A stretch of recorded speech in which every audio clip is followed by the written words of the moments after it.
Iran का America को सीधा इनकार, मामला यहां से पलट सकता है। इसीलिए अमेरिका ने अपने हथियार मिडिल ईस्ट में भारी मात्रा में तैनात किए हुए हैं। हजरात, इजराइल के इशारे पर अमेरिका ने ईरान से कहा कि आपके पास जो ज़्यादा यूरेनियम है भारी मात्रा में, उस यूरेनियम को कम करने के लिए आप जो एक्स्ट्रा यूरेनियम है लिमिट से ज़्यादा, उसको आप रशिया को या किसी और को दे दो ताकि आपके पास यूरेनियम कम हो जाए। अमेरिका ने अपनी तरफ से बहुत जेन्युइन बात कही। ईरान ने कह दिया ना, हम यूरेनियम किसी को देंगे ही नहीं, सीधा इनकार। जिसके बाद अमेरिका और ईरान के बीच जो है टकराव बढ़ गया है, गर्मा गर्मी वाला माहौल बन गया है। उधर अमेरिका ने कहा कि सुनिए, ईरान से कहा है कि डील तभी होगी आपसे किसी तरह की जब आप डोनाल्ड ट्रंप की बात मानेंगे। उधर ईरान पहले ही कह चुका है दबाव में तो हम बात ही नहीं करेंगे, हम बात कर रहे हैं, यही बहुत बड़ी बात है। दूसरी तरफ IRGC ने ईरान की फौज ने कहा है कि अपनी मिलिट्री पावर और मिलिट्री कैपेबिलिटी पर हम बातचीत अमेरिका से नहीं करेंगे, क्योंकि अमेरिका बोलता है भाई अपनी आप मिलिट्री पावर कम करो, आप अपनी सेना कम करो, आप अपनी मिसाइलें कम करो। तो IRGC ने कह दिया कि हम इस पर भी बात नहीं करेंगे। यानी अभी तक ईरान बहुत मजबूती और समझदारी से चल रहा है। अब अमेरिका ने कहा था कि आप अपना एक्स्ट्रा यूरेनियम रशिया को दे दो, बात खत्म हो जाएगी। अब रशिया से पूछा गया था आप भाई यूरेनियम ले लोगे इनका तो बातचीत होगी। रशिया ने कहा कि नो कमेंट्स, इस मुद्दे पर जवाब देना हम ज़रूरी नहीं समझते हैं। ये समझदारी वाला जवाब दिया है रशिया ने। उधर वहीं ईरान के सुप्रीम लीडर अलग ही जोन में हैं। उन्होंने क्लियर कट कह दिया है कि ये जो बातचीत चल रही है अमेरिका की हमसे, इसका कोई फ़ायदा नहीं होने वाला, क्योंकि जो अमेरिका की सोच है वो ईरान के लिए सड़ी हुई है।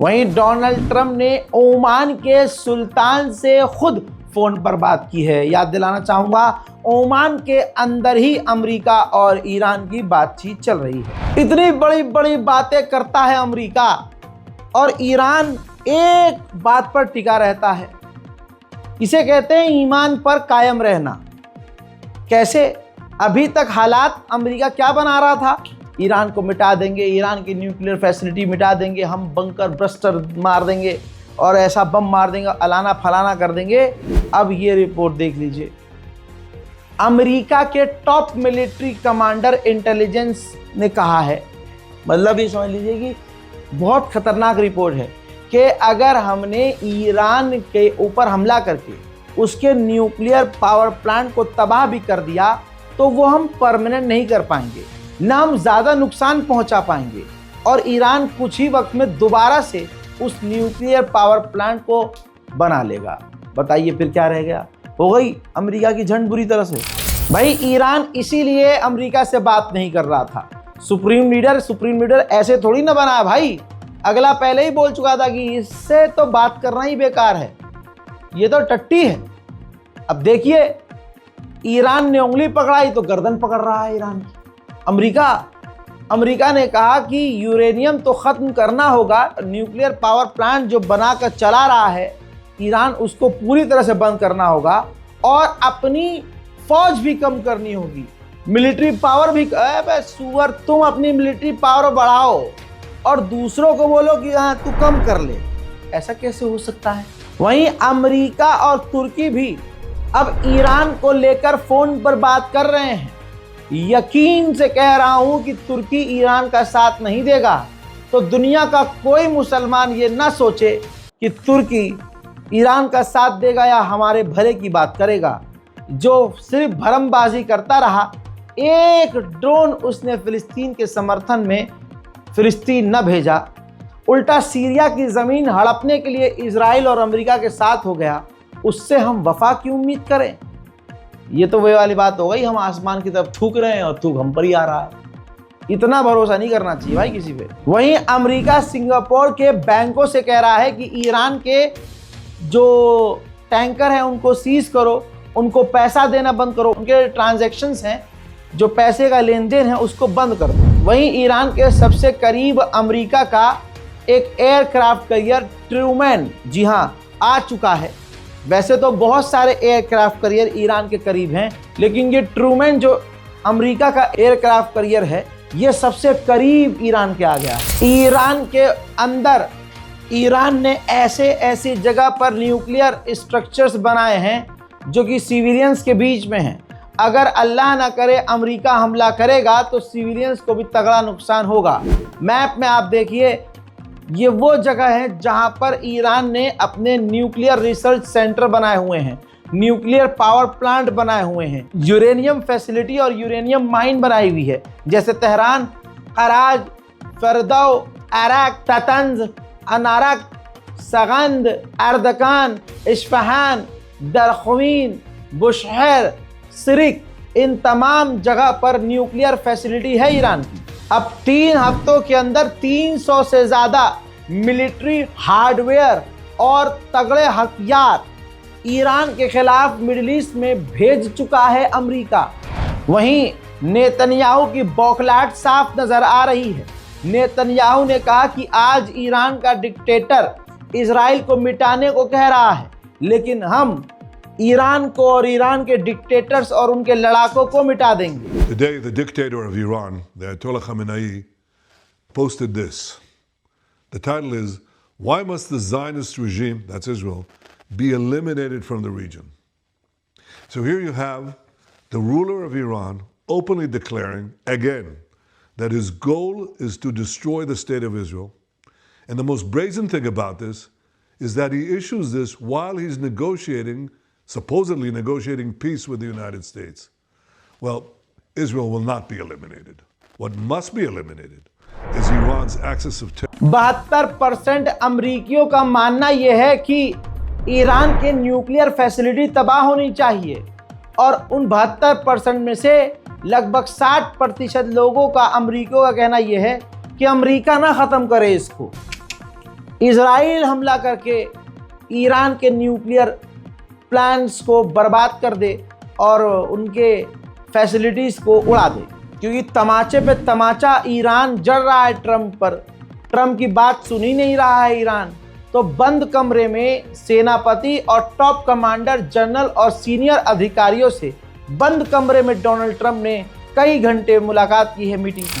पूर्व CIA के एक ऑफिसर ने कहा है कि ईरान चतुराई से इस बातचीत को ज़बरदस्ती घसीट रहा है ताकि जो उसका मकसद है परमाणु का वो पूरा हो जाए। हज़रत मोहतरम, मिडिल ईस्ट में अमेरिका ने अपनी हवाई पूरी ताकत झोंक दी है। इस मैप के जरिए समझिए।